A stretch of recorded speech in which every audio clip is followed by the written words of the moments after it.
Dando continuidade aqui à primeira carta de Paulo aos Tessalonicenses, capítulo 2. Eu vou começar a leitura a partir do versículo 7. Tá bom? Acompanhe aí na sua Bíblia. Embora como apóstolos de Cristo pudéssemos ter sido um peso, fomos bondosos quando estávamos entre vocês, como uma mãe que cuida dos próprios filhos. Se você quiser grifar aí essa frase final, como uma mãe que cuida dos próprios filhos, nós vamos abordar essa frase aqui hoje.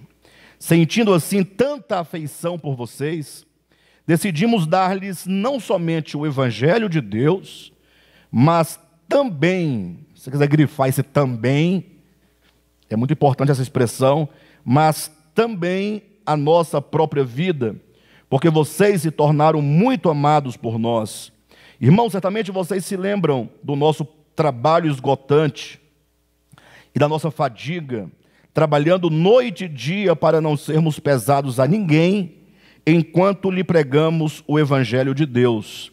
Tanto vocês como Deus são testemunhas de como nos portamos de maneira santa, justa e irrepreensível entre vocês, os que creem. Pois vocês sabem que tratamos cada um como um pai trata seus filhos. Se quiser grifar também, como um pai trata os seus filhos. Exortando, consolando e dando testemunho para que vocês vivam de maneira digna de Deus que os chamou para o seu reino e glória. Esse versículo 12 é sensacional, viu, irmãos? O versículo 12 e o versículo 7 são os dois versículos que vamos trabalhar profundamente hoje à noite.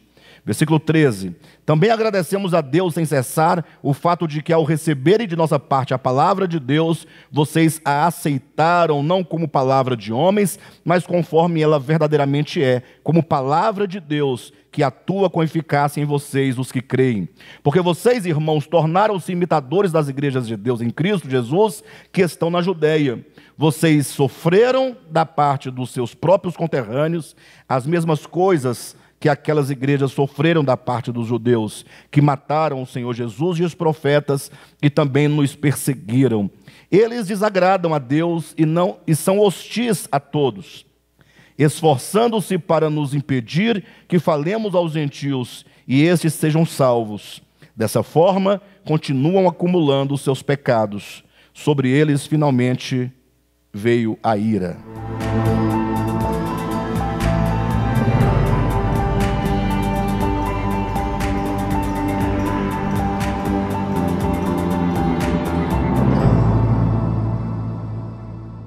Queridos, já deu para perceber que o capítulo 2, ele retoma, a ideia do sucesso que a palavra de Deus fez na igreja de Tessalônica. Falando novamente dos irmãos que receberam a palavra como palavra de Deus.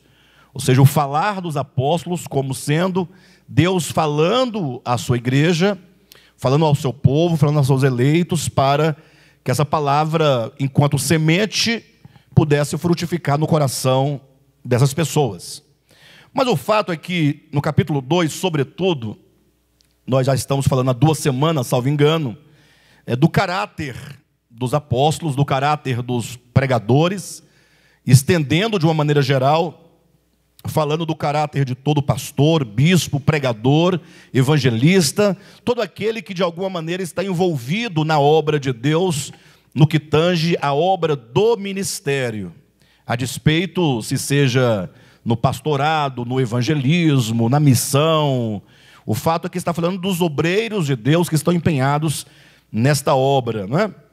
E dentre algumas coisas que o apóstolo Paulo coloca, só para os irmãos relembrarem, ele fala acerca da disposição do coração desses homens de Deus, mulheres de Deus, desses líderes que estão no serviço de Deus, estão no ministério de Deus. Ele diz então no início, só para os irmãos recordarem, de que a origem da exortação, a origem da palavra, do ministério, do serviço, não era o erro, mas era simplesmente o reino de Deus. De modo que, Quando chega no versículo 7, e aqui eu quero começar a pensar com os irmãos, o apóstolo, ele coloca assim, olha, embora como apóstolos de Cristo pudéssemos ter sido um peso, fomos bondosos quando estávamos entre vocês, como uma mãe que cuida dos próprios filhos. Versículo 8, sentindo assim tanta afeição por vocês, decidimos dar-lhes não somente o Evangelho de Deus, mas também a nossa própria vida, porque vocês se tornaram muito amados de nós. Quando ele diz que esses irmãos, em particular, se tornaram tão amados por Paulo, Silas e Timóteo, que esses 3 irmãos decidiram dar muito mais do que o próprio Evangelho, não é? De maneira que eles deram-se a si mesmos, a esses irmãos, entregando a própria vida aos irmãos. Entregar a própria vida tem tanto o sentido de que eles pregaram o Evangelho em meio a muita luta, correndo risco de morte, como também eles abriram mão de qualquer cuidado material da parte dessa igreja. Nós não sabemos em que circunstância isso aconteceu, não é? Ou quais as circunstâncias que levaram os apóstolos a abrir mão desse cuidado material, mas o que deve ficar claro a todos nós primeiro que o apóstolo ele diz que eles abriram mão desse cuidado material, embora eles, como obreiros de Deus, tivessem tal direito. E é nesse ponto que eu quero fazer apenas uma rápida advertência para nós tocarmos nos pontos mais essenciais que queremos tratar. Amados, nós precisamos de muito equilíbrio espiritual. Acredito que o que falta no cristão atual é equilíbrio. Porque, de um lado, nós vemos a maioria esmagadora dos cristãos debaixo de um sistema opressor, não é? Lógico que tem sistemas mais opressores que outros, uns mais opressores, uns que estão na cara de pau, dilapiando, essa é a palavra certa? Dilapiando as ovelhas do Senhor, não é?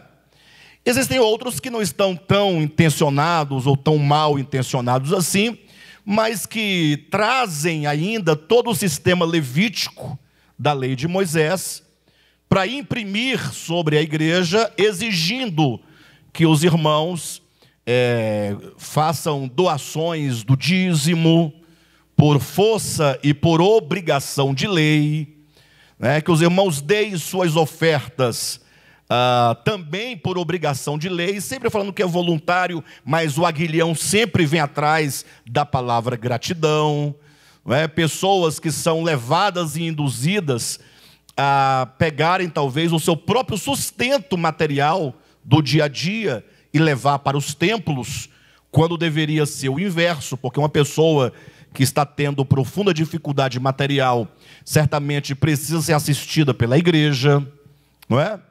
Então, quando se fala das questões materiais, nós vemos que a maioria dos cristãos, me parece que estão convencidos de uma certa obrigatoriedade por força compulsória de lei e de ameaça. Essas pessoas precisam de ser libertadas desse jugo, porque é por esse motivo que o Evangelho de Cristo tem sido tão confundido com dinheiro. É difícil você hoje ouvir falar de crente, de igreja e de evangelho sem lembrar da palavra dinheiro. Tem uma coisa errada aí, não tem não, irmãos? Tem uma coisa que não está certa. Tem uma coisa errada que não está certa, né? Ou seja, poxa, quando se fala de evangelho, de Jesus, de cristãos, deveríamos nós pensar no amor, na graça, na misericórdia, no reino de Deus, na justiça. Mas não, sempre vem a palavra dinheiro embutida num pacote. Isso demonstra, fatalmente, que existe um cancro, um câncer maligno corroendo as bases daquilo que deveria servir ao reino de Deus. Talvez por isso há muitos incrédulos, há muitos descrentes, né? Talvez. Esse é um dos motivos. Há outros também, em razão para falar da incredulidade. Mas este é um grande... O quê? Isso é um extremo do erro. Inclusive, amanhã, O vídeo que vai sair amanhã no nosso canal ao meio-dia vai falar sobre a farsa do Corban. Na capinha do vídeo vocês vão encontrar a nova variante do Corban. Porque essa inspiração da nova variante do Corban só me veio depois que eu estava no finalzinho do vídeo gravando. E eu falei, não vou voltar, vai ficar assim mesmo. Então a farsa do Corban é um bom tema. Agora a nova variante do Corban fica melhor, porque o Corban era uma prática do tempo de Jesus. E que agora está continua até hoje no meio cristão. No caso do tempo de Cristo, dando um spoiler para os irmãos aqui, mas vocês vão assistir, né? Ainda assim, né? Vocês imaginam a situação? Quando a Bíblia diz, quando Deus fala na sua lei, honra a teu pai e a tua mãe, esse mandamento fala de amar os pais, fala de respeitar os pais e fala também de você socorrer os seus pais nas suas necessidades. Olha a abrangência do mandamento. E então, por força do mandamento, quem quer obedecer ao mandamento, lógico que vai agora pegar e canalizar, né, os seus recursos para ajudar os pais, na medida do possível, não é assim? Aí imagine agora um tanto de escriba, fariseu, ancião, vendo um dinheiro escoando numa direção, enquanto ele poderia estar sendo canalizado para o templo. É o pastor, é o bispo, é o apóstolo, não é?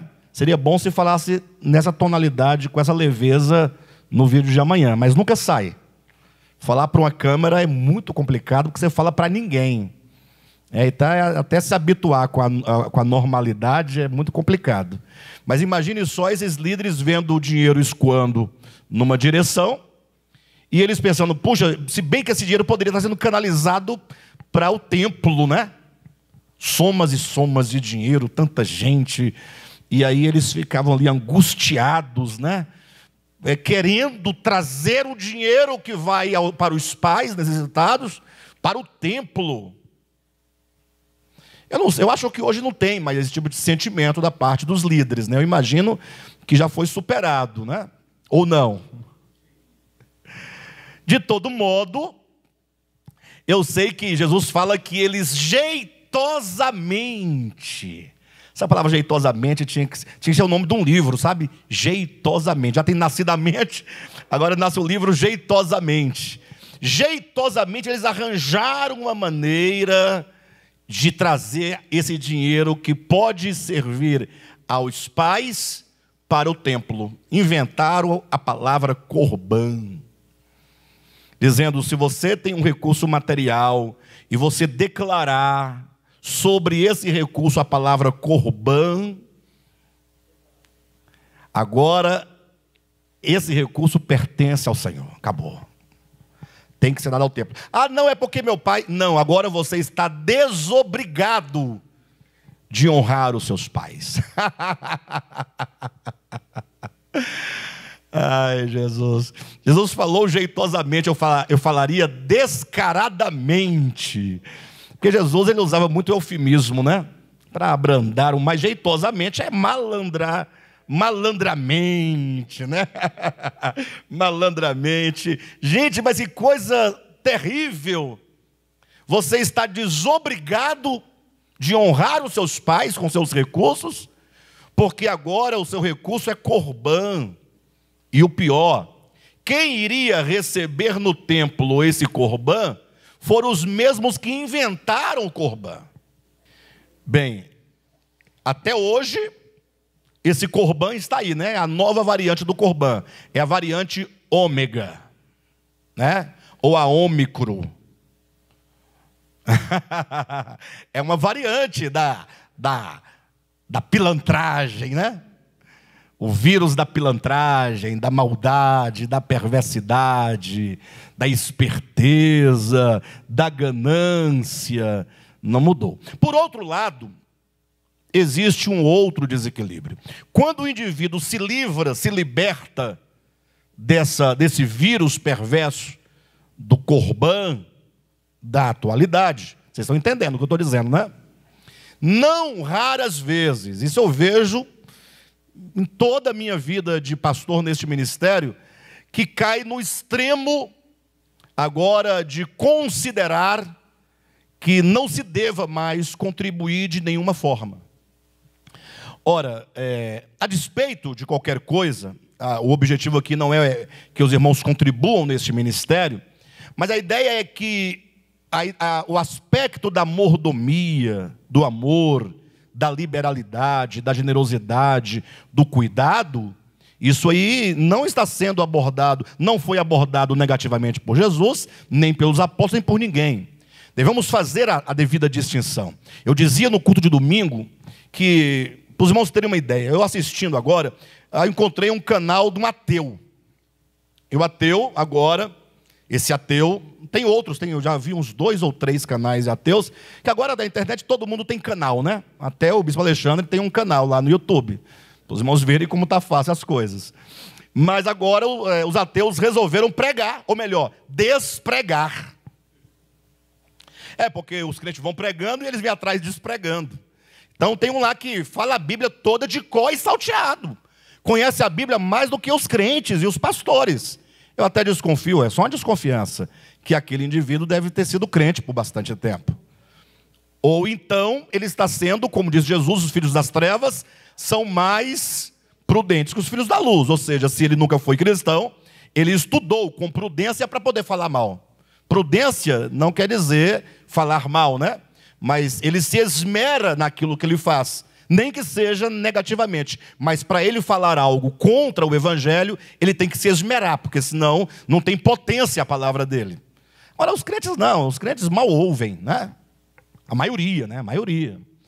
Bem, de todo modo, quando liberto, quando compreende essas coisas, cai no outro extremo, agora da avareza, e de achar que, porque o evangelho de Deus é o evangelho da graça e deve ser pregado de graça, não se deva fazer nenhum tipo de oferta. Não é? Ora, como é que a obra de Deus caminha? Como é que um missionário, por exemplo, ele pode sair do seu país a outro país nos dias de hoje pregando a palavra sem recurso material? A não ser que você queira que ele saia na mendicância, né? Pedindo para um e para outro um prato de comida ou ficando ali à mercê da boa vontade de alguém que passe. Não é? Isso pode até acontecer por voluntariedade daquele que sai de coração e por chamado de Deus, mas não por culpa ou irresponsabilidade nossa, absolutamente. Eu falava do canal do ateu, porque aí ele fala muito da questão que os pastores pedem dinheiro nas igrejas. E ele fala com propriedade e ele está certo. Dentro do que ele coloca, ele está certíssimo, porque nada mais ele está apresentando o que está acontecendo à vista de quem quiser ver. Mas no final do seu vídeo, ele próprio pede oferta. A oferta. Ele não dá o nome de oferta, ele fala, faça um Pix, né, para ajudar o canal. Fazer um Pix é fazer uma oferta. Não é não? Porque quando você faz um Pix, você está pagando uma dívida ou está doando algo para alguém. Tem uma terceira via?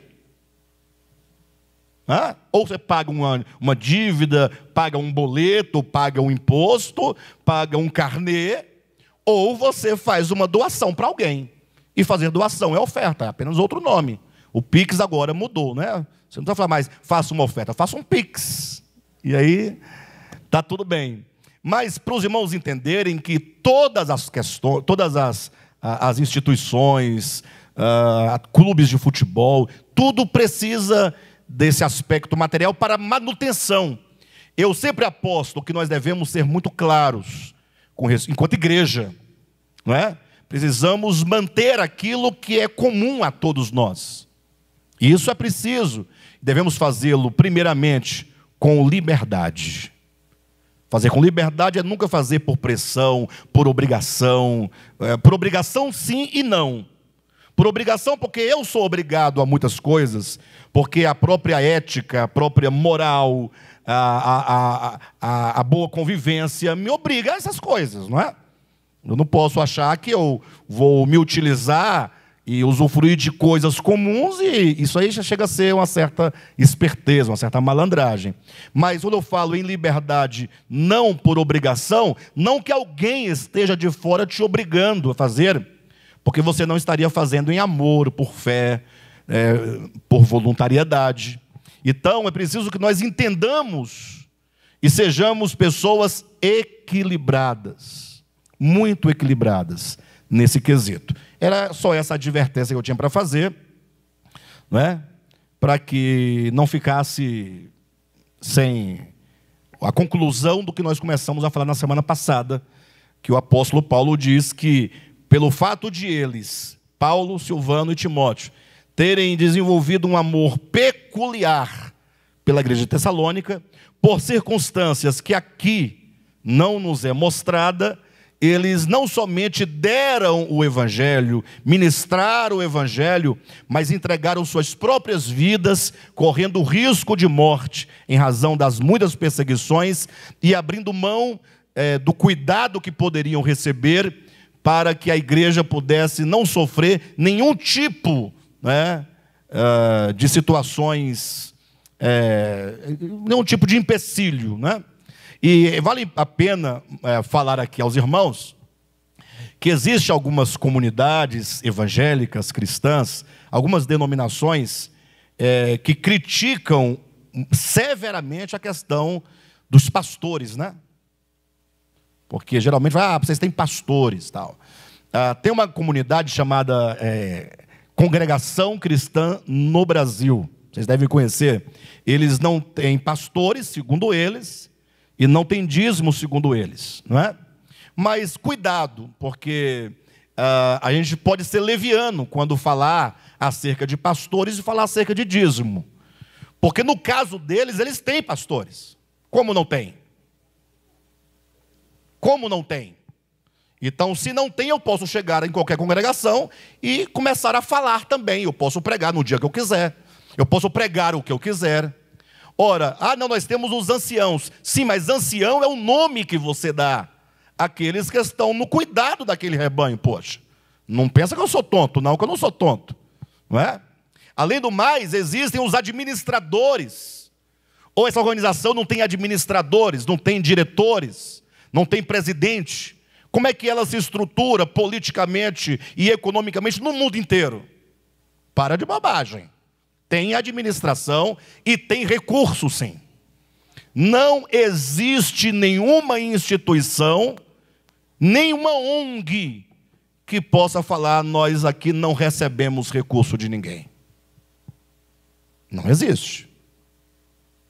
Até Jesus, que não era nenhuma instituição, recebia ofertas de recurso. As ONGs recebem. Madre Teresa de Calcutá, para ela poder dar comida para as pessoas, ela tinha que receber de alguém alguma coisa. Ou ela ia plantar no campo para poder colher e levar o arroz para as pessoas. Se fosse assim, bastaria chamar as pessoas para ajudá-la a plantar, que não é o caso. Então, sejamos nós equilibrados neste ponto. Bem, mas o que eu quero trazer para vocês hoje, de modo mais específico, é que a doação dos ministros de Deus ao Evangelho, aqui no capítulo 2, pode ser percebida e compreendida nessas duas expressões que nós colocamos, pedimos para os irmãos grifarem, no versículo 7 do capítulo 2, quando diz: como uma mãe que cuida dos próprios filhos.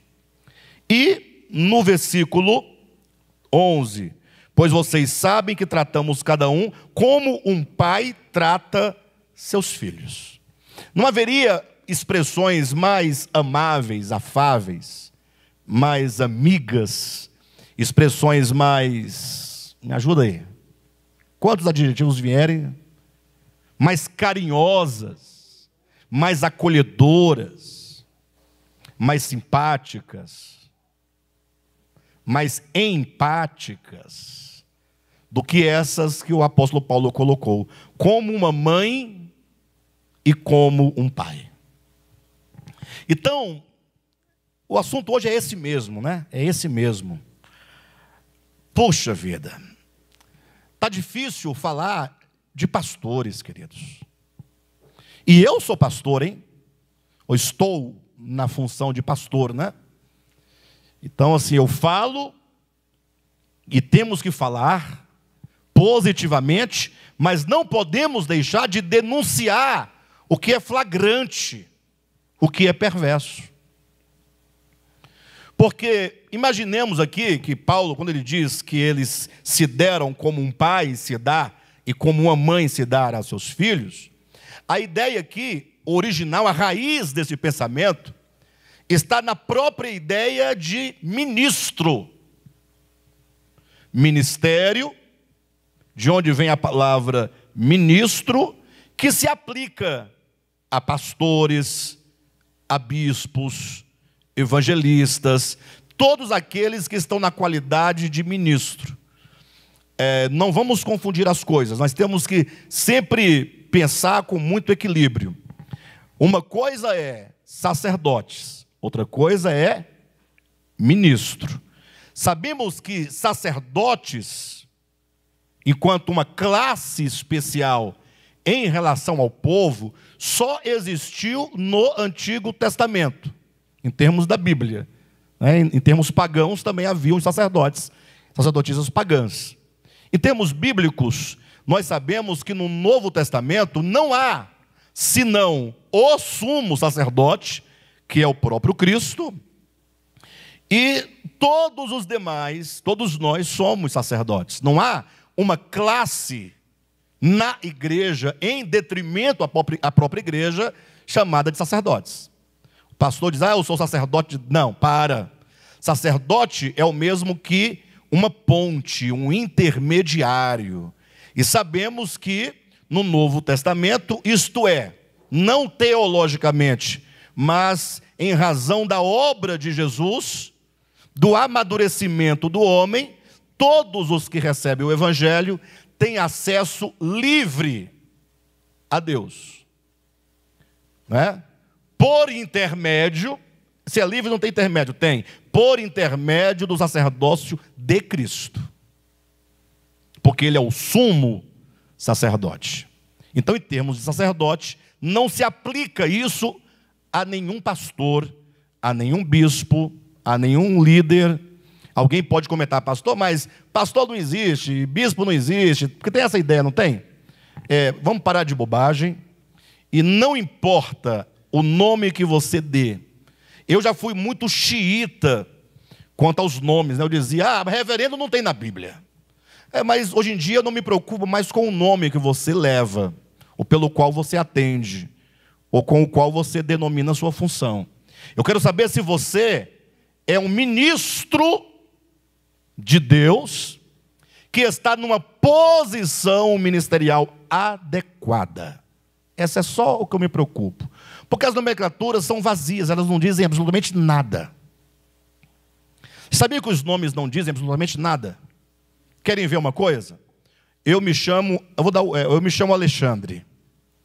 Alexandre designa a minha pessoa, o meu ser. Mas se alguém diz Alexandre é corrupto, isso não atinge absolutamente nada a minha pessoa, porque o meu ser, o que sou, não pode ser confundido com a mera expressão Alexandre, que inclusive há centenas de milhares de outros Alexandres. Perfeito? A ideia é que o nome, ela remete ao indivíduo, mas o nome em si não tem muita potência, não tem muito valor, não é? O nome em si não designa de fato. Não designa de fato. Esse de fato quer dizer, não designa essencialmente. Perfeito? Por isso que eu insisto muito. Um dia desse, eu conversando com um casal e tal, aí a irmã falou, pois é, pastor, meu marido fala muito palavrão na frente dele, né? Ele falou assim, pois é, ela reclama que eu falo, aí falou a palavra, né? Aí eu falei, gente, é certo que nós devemos cultivar um bom falar, né? Um bom falar. palavras boas, palavras sempre de edificação. Porém, quando se trata do que chamam de palavrão, eu já volto para o sacerdote, tá? Quando se fala, eu estou falando dos nomes, bispo, apóstolo, essas coisas. Quando se fala de palavrão, é porque eu gosto de explicar tudo nos mínimos detalhes. Tá? Quando se fala de palavrão, nem sempre aquela palavra que você chama de palavrão é um palavrão. Porque o palavrão, ele está na intenção com que você usa aquela expressão. Você pode usar uma expressão que num contexto é carinhosa, no outro contexto é má, é pejorativa. Vocês entendem ou não? Você pode até usar uma expressão boa, uma expressão bíblica para xingar uma pessoa.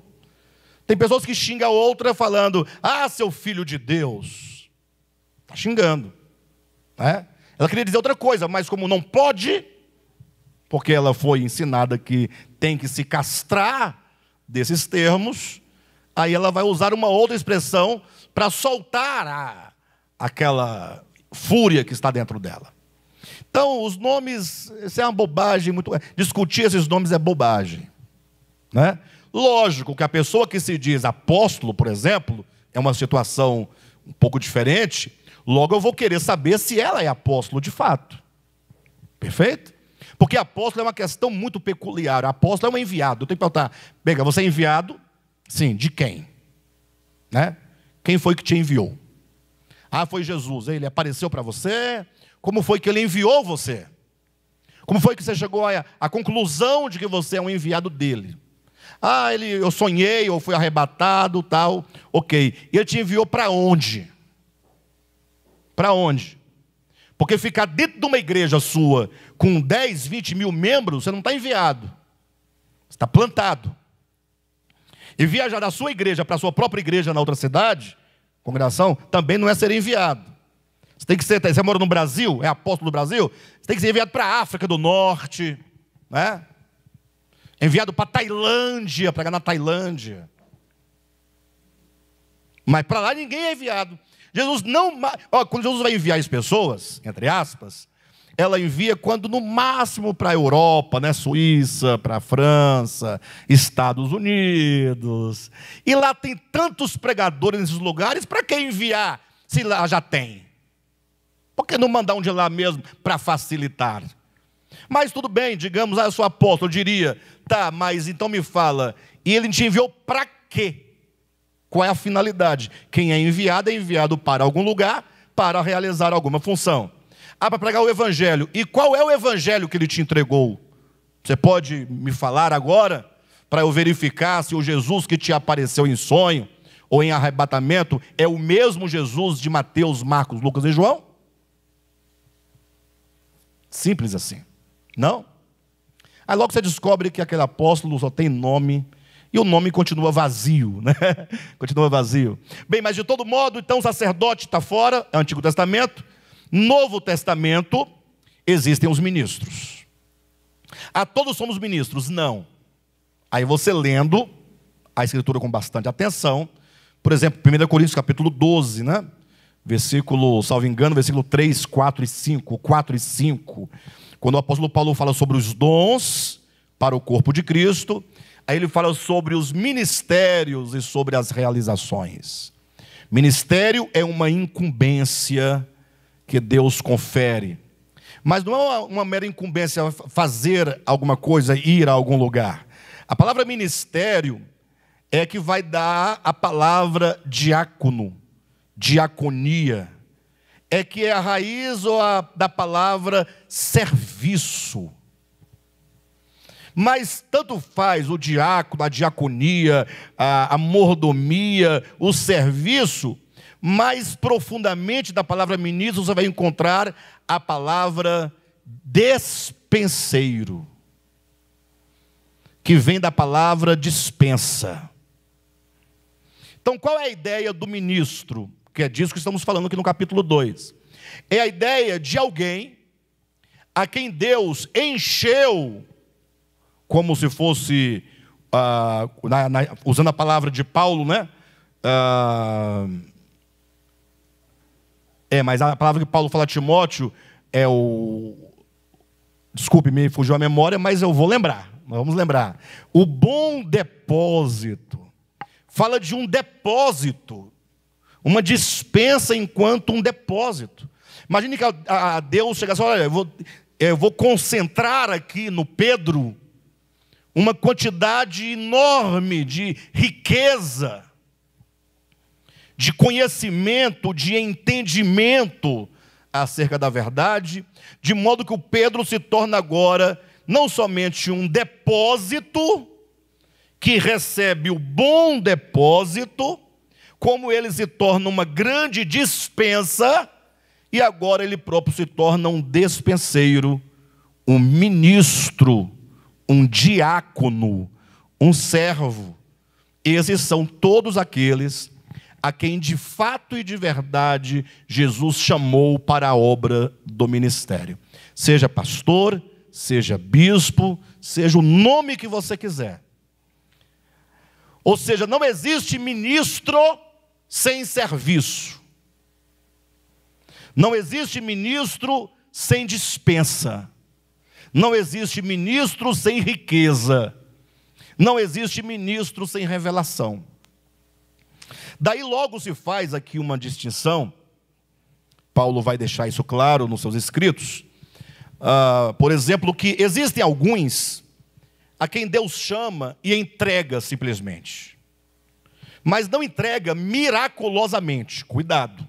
Não há essa ideia de que você dormiu ignorante e acordou todo dia sabendo tudo. Para de bobagem. O Senhor, ele vai constituindo na própria história do indivíduo o ministro que ele será. Deus vai conduzindo a história. Nesse sentido, eu acredito muito numa predestinação ministerial. Como Paulo falando acerca de si, ele diz, olha, Deus me escolheu desde o ventre para a obra do ministério. Então, para tanto, Deus tem que conduzir alguns aspectos vitais da vida do indivíduo desde o nascimento, para que tudo concorra para a sua formação naquilo que Deus quer que ele cumpra, que ele exerça. Deus tinha no coração, na sua economia, a ideia de que alguém deveria estar preparado para pregar o evangelho aos gentios, aos filósofos, aos gregos, aos romanos, aos bárbaros também. Mas imagine um mundo civilizado, né, fulcrado na filosofia, no pensamento filosófico. Então não bastaria chegar lá, é porque Jesus é bom. Tá bom, Jesus é bom, mas e aí, o que tem? Tinha que ter alguém para dialogar com aquele povo. Por isso que Deus prepara Saulo de Tarso, desde o início, primeiramente lhe dando dupla cidadania, né, fazendo-o nascer dos judeus, de hebreus, para estudar na escola rabínica, né, de Halel, no caso aos pés de Gamaliel, e o faz nascer na cidade de Tarso, em Roma, para que assim ele fosse cidadão romano e pudesse estar em contato com o direito, com a filosofia e com a literatura. E no momento certo Deus fala assim, agora vem e vamos realizar o que tem que ser realizado. E também forjando uma natureza. Porque se Paulo fosse frouxo e fosse mole, a coisa não andaria. Deus forja as pessoas dentro do fogo necessário para o qual aquele metal será usado no futuro. A pedra que vai ser usada para coroar, né, para ser o engaste da joia divina, precisa ter a dureza necessária. Então Deus vai forjando na vida diária o indivíduo em várias circunstâncias, experiências, privando alguma coisa que será um empecilho lá na frente, né? Trazendo alguma coisa que lhe será útil até que esteja a pessoa preparada para aquele ofício. Então não há ministro que não tenha a revelação de Deus. Nesse caso, há esses a quem o Senhor prepara. Agora, há outros que acabaram aprendendo, né? Em circunstâncias mais favoráveis, numa cadeira bem confortável, acaba aprendendo muito daquele outro que foi forjado. Este também pode ser um mestre, pode ser um profeta, pode ser um pregador, mas ele sempre estará na dependência de outro que estar ali como despenseiro. O despenseiro, poderia dizer, permita-me usar aqui uma alegoria meio estranha, mas vocês vão entender. Tem uma história infantil, eu não vou recordar exatamente as personagens, acho que era uma bruxinha, que ela roubou um caldeirão, em que quando falava-se uma palavra mágica, ele começava sozinho do nada a produzir sopa, né? Sopa. Essa bruxinha viu uma pessoa que tinha e resolveu roubar esse caldeirão. E ela via a menina falando as palavras mágicas, e ela então roubou o caldeirão. Só que ela sempre via a menina falando as palavras mágicas para começar a fazer, e não sabia, nunca tinha ouvido as palavras para poder parar de fazer. E a menina então se pôs a procurar o caldeirão que tinha sido roubado, e a bruxinha logo na casa, tudo fechado, falou as palavras mágicas, começou a fazer a sopa. Quando encheu, ela não sabia falar para parar, e foi enchendo a sala, e foi saindo pelas janelas. Aí logo todos viram onde estava o caldeirão. Por quê? Vocês entenderam a historinha? Muito sem futuro. Mas assim é o despenseiro, é como esse caldeirão, não é? O Senhor vai adicionando e nunca seca, a depender se esse ministro ele mantém-se fiel ao ministério, ligado à fonte de toda a revelação. Sempre o Senhor está trazendo coisas novas, não é? Não que altere outra coisa, mas é uma revelação, como que você estabelece um ponto e começa a dar voltas em torno desse ponto, numa forma, como é que é essa forma aqui? Em espiral, e cada volta vai ganhando muita dimensão no entendimento. Então, assim são os ministros de Deus, eles têm revelação de Deus, e por isso eles são despenseiros. Mas tudo isso para apontar para a grande responsabilidade de ser um dispenseiro. Então eu estou partindo do pressuposto que os pastores todos são dispenseiros de Deus. Lógico que eu não sou inocente em achar isso. Estou partindo do pressuposto geral, né, mas é certo que existem muitos supostos ministros que não têm absolutamente nada para dar para ninguém, porque não receberam de Deus, né? E há outros que estão ministrando coisas até boas, mas tem que buscar lá em Platão, lá em Aristóteles, mas não tem a revelação da palavra de Deus. Tem que buscar num seminário teológico, aprender teologia para ficar ensinando coisas perversas. Inclusive, recentemente mandaram um vídeo de uma pessoa. Vocês acreditam que a mensagem do indivíduo era: Deus odeia o pecador? Aí vem toda uma argumentação bíblica para provar. E o pior, ele prova. Ele prova. Porque as coisas dessa natureza são fáceis de se provar pela Bíblia. Coisas dessa natureza são fáceis de encontrar em qualquer lugar que você abrir. Você vai, pastor, mas você está falando umas coisas meio estranhas. O que é isso? Eu vou lançar um vídeo futuramente, não tem exatamente quando, mas alguma coisa nesse sentido assim, olha, é bíblico, mas não é cristão. Não é o fato de estar na Bíblia que é de Cristo. Na Bíblia tem muito o que não é de Cristo. Muito. Mas é muito. Muita coisa que não é de Cristo. Basta você pegar a história lá do Eliseu, né? Eu sempre confundo Eliseu e Elias, o calvo. Quem é Pedro? Que ia subindo. O Eliseu, né? Que ia subindo a rampa. Ele careca, como se fosse o Cadmo subindo uma rampa, né? Imaginem vocês, né? Aquele sol escaldante, ele mais do que natural cansado, a rampa era muito grande, o aclive era muito grande, o morro era extenso, e a criançada, coitada, a criança não tem juízo, não tem futuro, Se você não relevar uma criança, você não pode mais existir sobre a terra. Crianças. Homem não era, adulto não era. E a turma começou a dizer, sobe careca, sobe careca. Então, o que o Eliseu tinha que ter dito? Eles só estão falando a verdade. Uma que eu sou careca, outra que eu estou subindo. Não é? Ou seja, ele só está dizendo, careca, se esforce mais, vai lá, careca. Mas não pode haver ofensa nisso. Tá, digamos que ele tenha se ofendido, digamos, não é? Tem quem se ofenda, tá bom, tá bom. Agora, invocar o Deus do céu, para Deus suscitar do meio de uma mata 2 ursas para destruir, matar 42 crianças, não vai por aí que isso é bíblico, mas não é cristão. Não é. É só perguntar para Jesus. Mas acreditam que me deram um dia desse uma resposta? Um dia desse já tem bastante tempo, mas me deram uma resposta. Falaram, não, você está confundindo. É lógico que você não vai ver isso em Jesus, porque Jesus vem na missão de salvar. Então, quanto à missão de salvar, ele não pode matar, obviamente. Logicamente, não pode.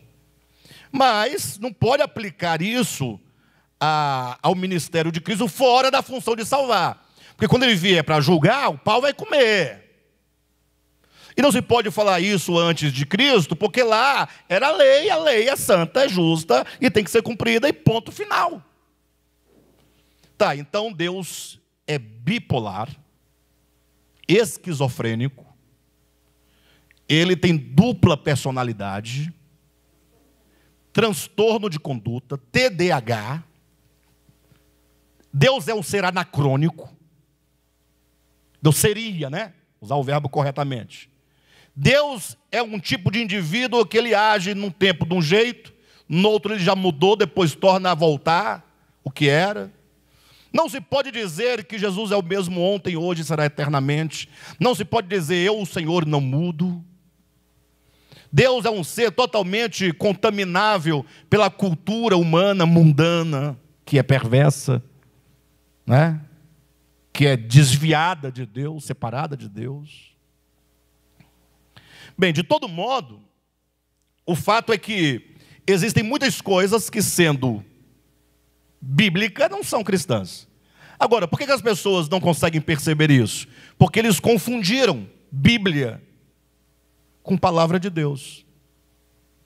E aí tem uma perguntinha simples que você usa para resolver esse problema.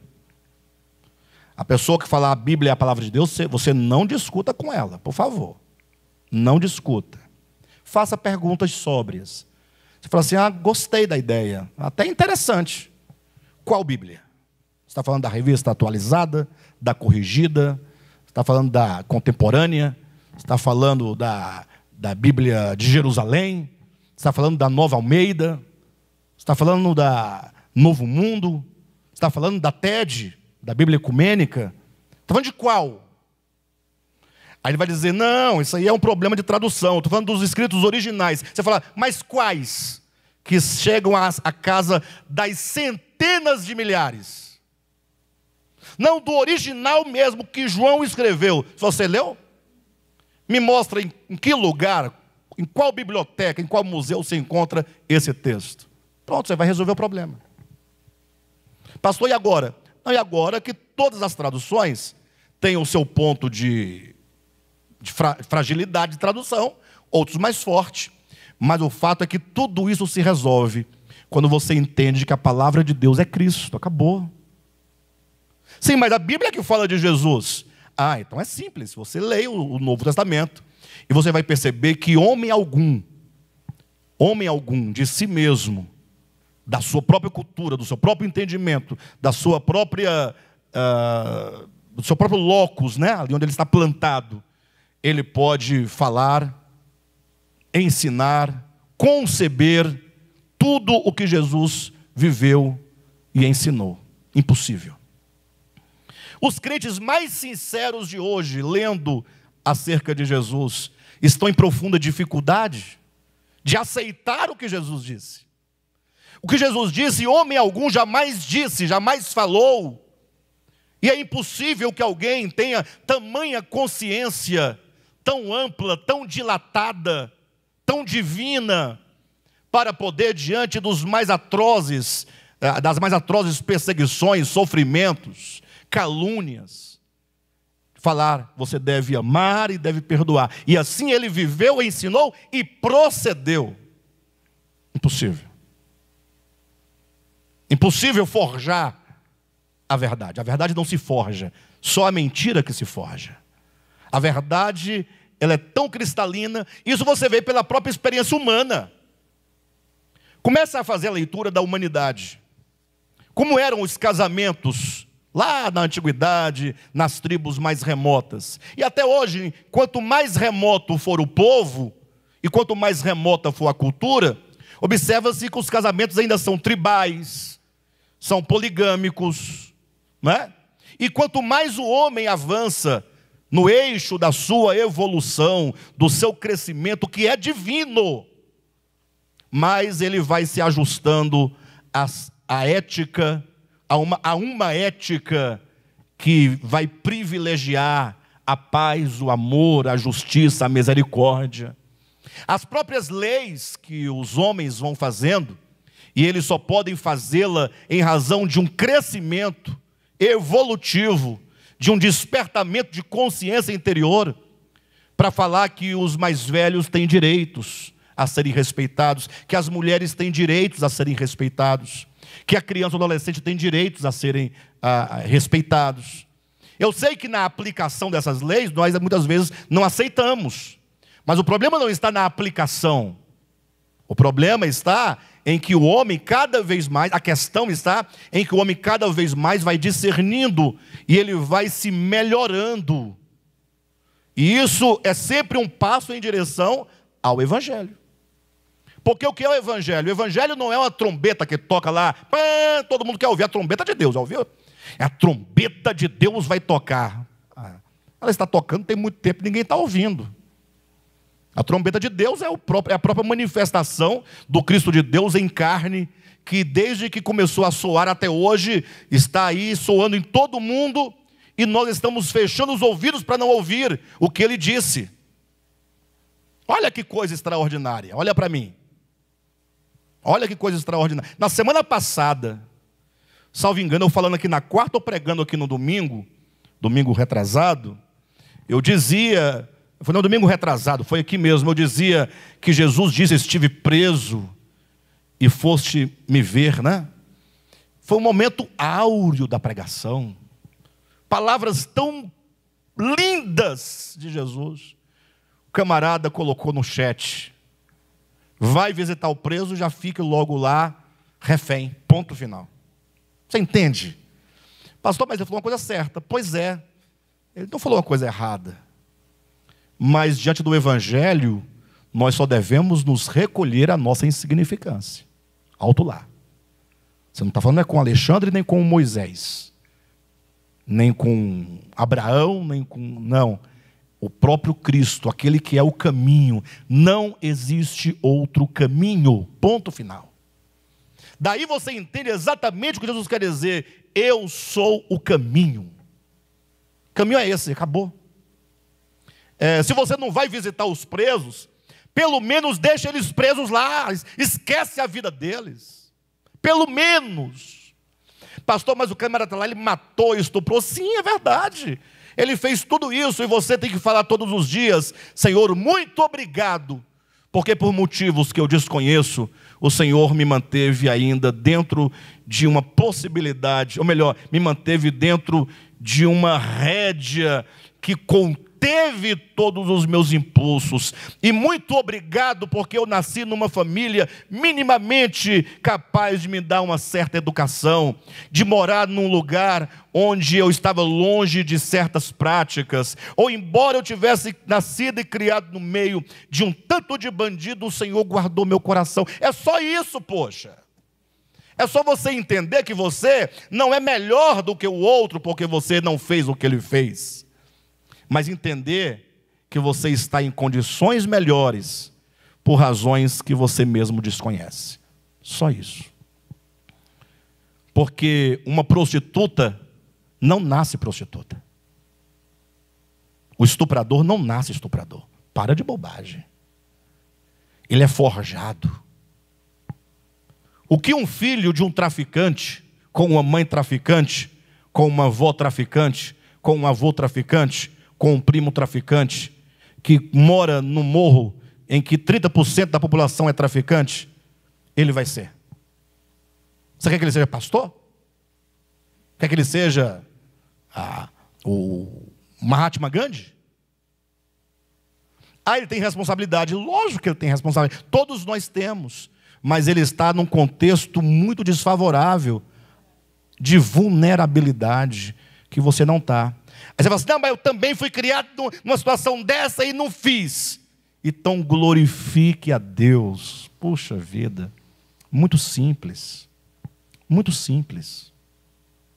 Vocês entendem a questão?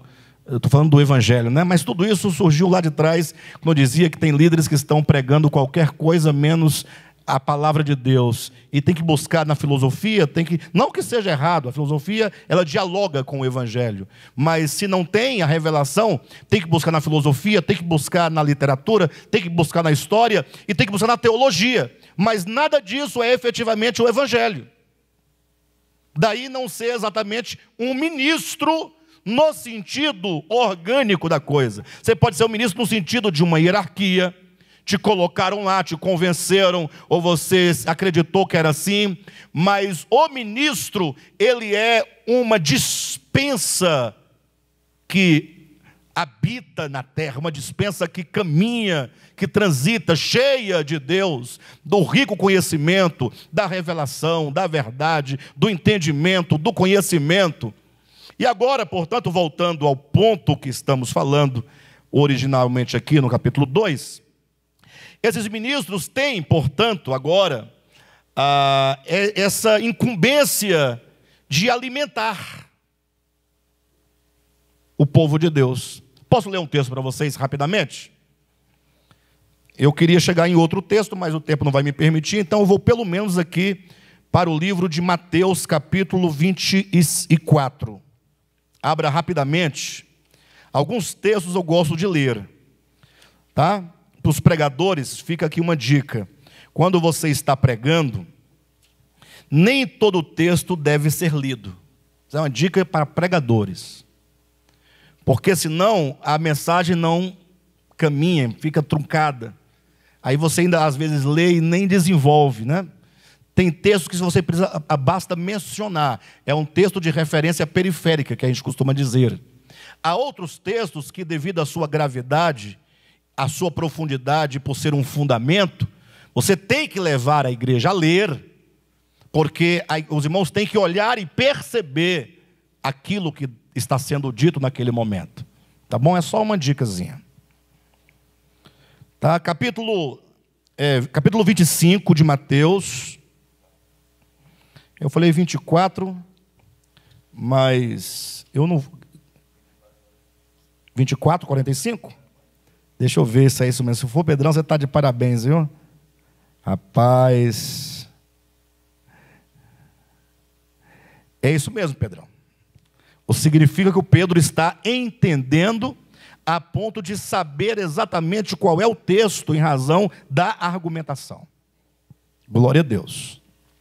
Ou seja, o dispenseiro é aquele que deve alimentar, portanto, os filhos de Deus. Então, Deus é muito sábio, né? Ele poderia dar um pouquinho para cada um, resolver. Por exemplo, não, eu vou fazer uma dispensa, um serviço, porque assim nós vamos desenvolver de ambos os lados essa relação, essa dependência, esse amor mútuo, essa contribuição. Né? Capítulo 24, versículo 45. Ele diz assim: quem é, pois, o servo fiel e sensato, a quem o seu senhor encarrega dos de sua casa para lhes dar alimento no tempo devido? Quem está entendendo o que é um ministro? Quem é aquele a quem Deus separou, conferiu, outorgou, né, a função, o trabalho, o serviço de alimentar os de sua casa até que o Senhor volte? Ou seja, quando diz aqui, presta atenção, para lhes dar alimento no seu tempo. Quem é, pois, o servo fiel e sensato a quem o seu Senhor encarrega dos de sua casa para lhes dar alimento no seu tempo devido? Ele está dizendo claramente que o Senhor responsabiliza alguns dessa função de alimentar o rebanho de Deus. Quem é, pois? Os apóstolos, todos os ministros de Deus, todos aqueles que receberam de Deus, não é? Agora vejam o que ele diz em seguida, versículo 45, ou melhor, 46. Feliz o servo, aqui pode ser o dispenseiro, né? Que o seu senhor encontrar fazendo assim quando voltar. Assim como?